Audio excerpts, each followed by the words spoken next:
مجھے نہ لے جائیں. آپ مجھے اگر لے جائیں گے تو اللہ رب العزت اس سے حضرت آدم علیہ السلام کو پیدا فرمائے گا. پھر حضرت آدم علیہ السلام سے نسلیں چلے گی اور دنیا میں جب انسان آئیں گے تو حرام و حلال کی تمیز نہیں کریں گے, دوسروں کی حق تلفی کریں گے. دنیا میں آنے کے بعد لڑائی اور فساد کریں گے. تو جب وہ میدان محشر میں جب وہ مر کر دنیا سے جائیں گے تو اللہ رب العزت ان کے اوپر عذاب مسلط فرمائے گا. اور ہے حضرت جبرائیل, میں مٹی ہوں, میں آگ کو برداشت نہیں کر پاؤں گی, اے جبرائیل مجھے نہ لے جائے. حضرت جبرائیل ہے رحم دل کھا کر کے مٹی کو چھوڑ دیتے ہیں, بارگاہ الہی میں حاضر ہوتے ہیں, کہتے ہیں بار الہ میں نے جب مٹی اٹھانا چاہا تو زمین نے مجھ سے گریہ وزاری کی, کہا فلاں ایسا ہے کہ اگر آپ لے جاؤ گے مجھ سے حضرت آدم علیہ السلام کی تخلیق ہوگی. پھر اللہ رب العزت اس سے انسانوں کی تخلیق فرمائے گا, اور جب وہ دنیا میں جائیں گے برائی کریں گے تو ان کے اوپر عذاب ہوگا اور میں یہ برداشت نہیں کر پاؤں گی. اے بار الہ میں نے چھوڑ دیا. عزیزان اللہ تبارک و تعالی حضرت اسرافیل کو بھیجے گا, حضرت میکائیل کو بھیجے گا, یعنی ایک کے بعد ایک فرشتے آئیں گے. سبھی کو زمین یہی کہے گی اے فرشتے آپ مجھے نہ لے جاؤ.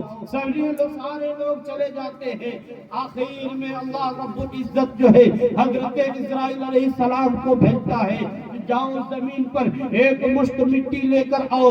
عزیزان محترم حضرت اسرائیل آتے ہیں زمین پر, جو ہی مٹی اٹھانا چاہتے ہیں وہی زمین ہے پھر وہی گریہ وزاری کرتی ہے. اے حضرت اسرائیل علیہ السلام آپ مجھے نہ لے جائیں اس لیے کہ میں مٹی ہوں, آپ لے جائیں گے اللہ رب العزت حضرت آدم علیہ السلام کی تخلیق فرمائے گا, ان سے انسان کی اولادیں چلیں گی اور جب وہ دنیا میں جائیں گے تو برائیاں کریں گے, لڑائیاں کریں گے, فساد کریں گے, حرام حلال کی تمیز نہیں کریں گی. تو جب وہ مر کر مٹی میں جائیں گے تو اللہ رب العزت ان پہ عذاب مسلط فرمائے گا اور میں مٹی ہوں, میں یہ آگ برداشت نہیں کر پاؤں گی. عزیزان محترم دیکھیے حضرت اسرائیل علیہ السلام ہے اٹھاتے ہیں, کچھ نہیں سنتے ہیں, مٹی کو اٹھایا اللہ کی بارگاہ میں لے کر حاضر ہو گئے اور کہا اے بار الہ میں مٹی لے کر آ گیا ہوں. عزیزان محترم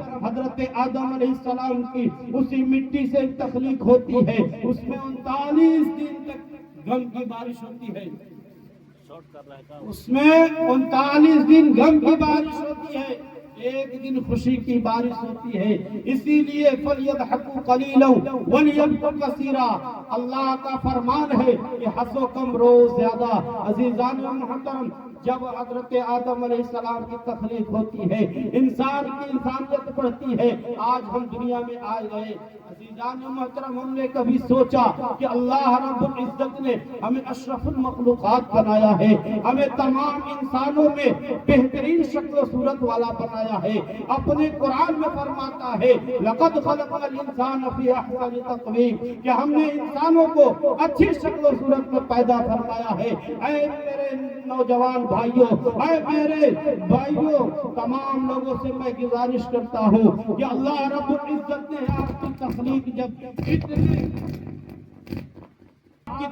جب ایسے معتبر طریقے سے فرمایا ہے تو ہمیں اور آپ کو بھی چاہیے کہ اللہ رب العزت نے اس دنیا میں ہمیں بھیجا نہیں بھیجا ہے, ضرور مقصد ہے. قرآن کا اعلان ہے وَمَا خَلَقْتُ الْجِنَّ وَالْإِنسَ إِلَّا لِيَعْبُدُونَ کہ اللہ رب العزت نے ہمیں اور آپ کو حضرت انسان اور جنات کو عبادت کے لیے پیدا فرمایا ہے. لہذا آپ اور تمامی حضرات سے گزارش ہے کہ آپ قرآن کی تعلیم کو عام کریں, قرآن کی تلاوتیں کریں, نماز پنجگانہ کا اہتمام کریں, تمام برائیوں سے دور ہوں, اس لیے کہ کوئی نہیں جانتا کب ہماری موت آئے گی. ابھی ہم یہاں ہیں, کب میری موت آئے گی میں نہیں جانتا ہوں. تو میں اتنا ضرور جانتا ہوں کہ مرنا جب ہے تو ہم آخرت کی تیاری کر کے مرے, آخرت کی بھی تیاری کریں.